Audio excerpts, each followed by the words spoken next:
Good morning guys, Dan from HPI here.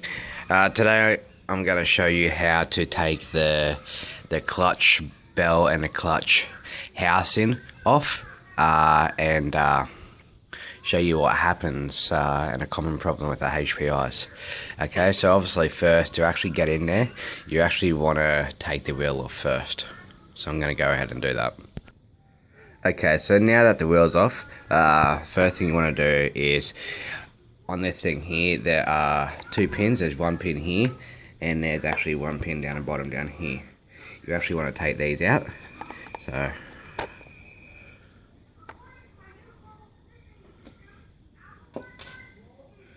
and the other one can be a little bit difficult to get to sometimes.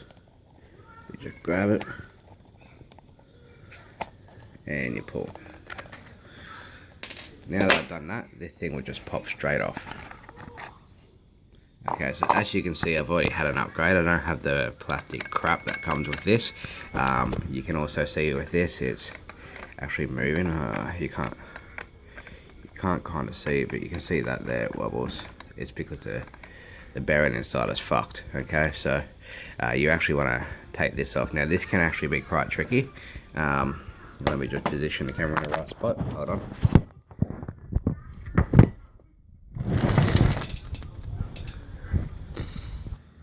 Okay, so like I said, the gear spur can actually be quite tricky. The trick is you've actually got to get in there and just tighten. Hold on.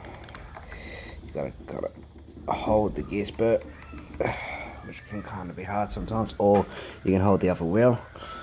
And obviously I'm having trouble, so bear with me.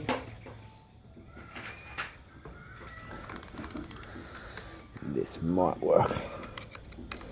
Shove another screwdriver in there if you have a metal one, and then pull. That comes out easily then.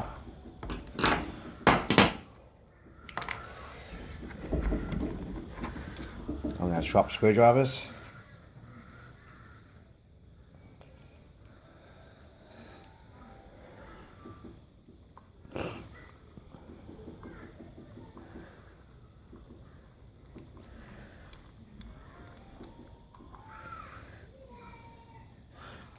Trick is always keep your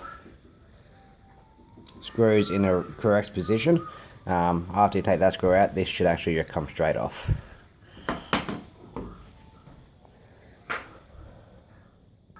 Next thing you want to do is you want to take this little silver fleece here off. This will actually be able to take the whole thing off then after that.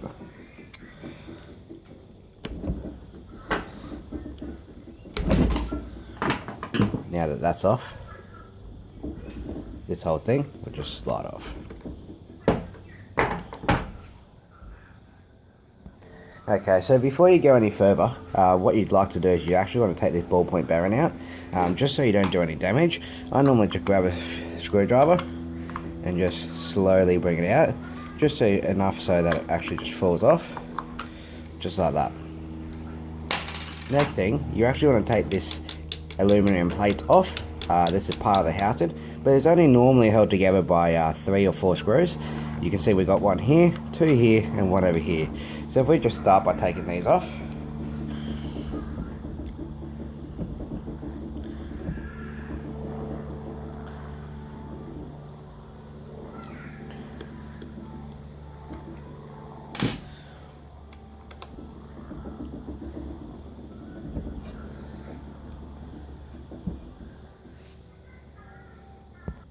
okay, so I've just taken all those screws out. Once you take all those screws out, this should easily just pull off. Voila. The next step is this housing here. You actually want to be able to take that off. It's quite easy to do. Again, it's 3 screws. There's 1 screw here, and there's just 2 screws down underneath here. Okay. Now with these ones can be a little bit more solid, and so I generally just grab an Allen key and obviously a wrench for a nitro car. Put it in there and just pull. And the same with the two bottom ones. Once you crack it, you know that you'll be able to loosen it.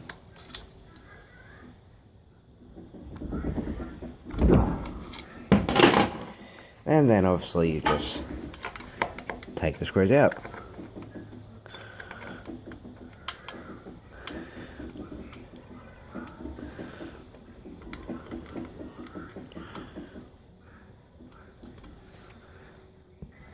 Okay, so now that I've taken the screws out, this should easily just pull off again. It can be a little bit of a movement sometimes.